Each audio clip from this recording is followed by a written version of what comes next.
sentencia emitida por el Tribunal Constitucional sobre el artículo 173, inciso 3 del Código Penal, relacionado con la penalización de la violación sexual entre adolescentes o respecto de un adulto con relación a un adolescente o un adolescente entre 14 y 18 años, merece una evaluación luego de un balance general entre pros y contra, porque la sentencia tiene también sus desventajas, pero también sus ventajas. Al final yo haría una evaluación positiva, sin dejar de decir las observaciones y las consecuencias negativas que dejaría esta sentencia.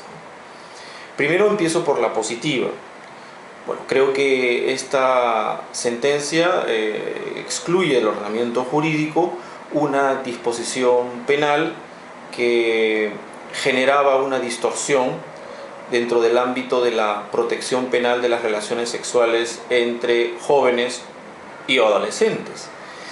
De alguna manera, si bien teníamos el acuerdo plenario 24/2008 emitido por el Pleno de la Corte Suprema respecto a una interpretación de este artículo, esto era una norma que de alguna manera vinculaba a los órganos del Poder Judicial, más no a los órganos del Ministerio Público. En el Ministerio Público aún seguían considerando que ese acuerdo plenario no los vinculaba. De alguna manera, y por lo tanto, claro, procedían a formalizar denuncia contra muchachos de 18, 19, 20 años que mantenían relaciones sexuales con sus enamoradas de 15, 16 o 17 años, y estas salían embarazadas, que era la manera como se verificaba el hecho. Entonces, para esos efectos, esta sentencia tiene una valoración positiva respecto de, termina por suprimir este problema social y este problema de que suprimía o restringía los derechos sexuales de los jóvenes y adolescentes. Pero sí tiene problemas negativos, tiene consecuencias negativas. No se las atribuyo necesariamente al Tribunal Constitucional, sino fundamentalmente al legislador, que ha sido ha omitido regular este tema con probidad. El propio tribunal en la sentencia al final exhorta a regular este tema, aunque no dice cómo. ¿Pero a qué me refiero? Esta sentencia, al excluir del ordenamiento jurídico al 173-103 de manera total, significa que deja en pie problemas que intentaba solucionar este artículo, que eran los abusos sexuales. Esto es, casos en los que adultos en situación de superioridad o situación de aprovechándose la vulnerabilidad de la adolescente, mantenía relaciones sexuales, entre comillas, consentidas, es decir, pacíficas, pero aprovechando una situación de superioridad. Situaciones difíciles de decir. Estas situaciones no pueden ser subsumidas por el artículo 170, porque no hay violencia y no hay amenaza.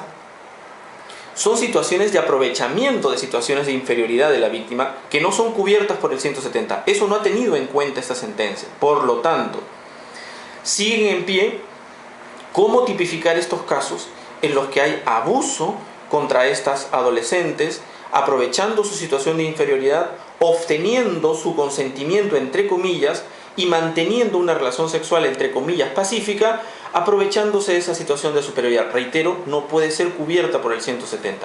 Allí es necesario la actuación del legislador prontamente para tratar de cubrir estas situaciones de abuso. Segundo, hay algunos problemas de técnica jurídica, que lo podríamos explicar un poco más después. Creo que cuando hacen el control del test de proporcionalidad, a mí me hubiera bastado con la vulneración del subprincipio de idoneidad. Creo que más bien ellos la afirman y más bien excluyen por el principio de necesidad y proporcionalidad escrito. ¿Por qué digo por el principio de idoneidad? Y me parece una suerte de una aparente contradicción de la sentencia.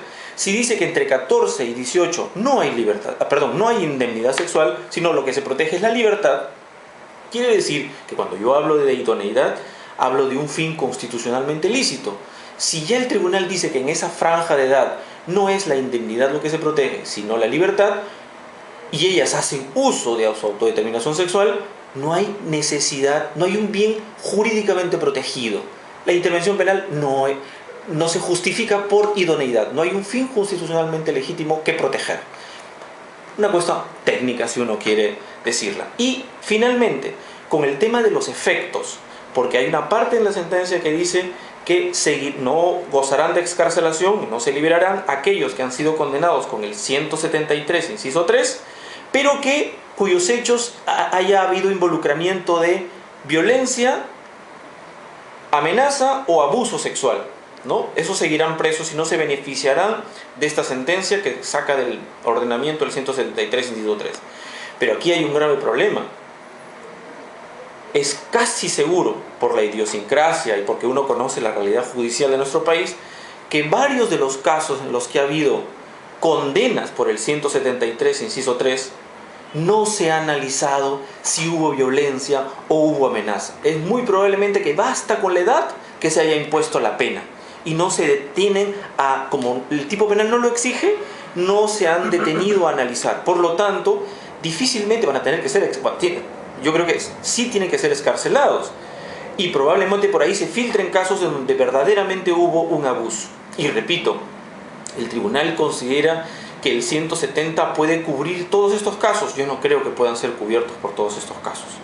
La violencia o la amenaza son los únicos elementos que exige el 170. Los casos de abuso no los cubre el 170. Por lo tanto, y con eso termino, creo que hay una gran tarea urgente del Congreso de la República de tipificar un delito de abuso sexual para estas adolescentes, ¿no? Doctor, muchísimas gracias por su disposición con nosotros.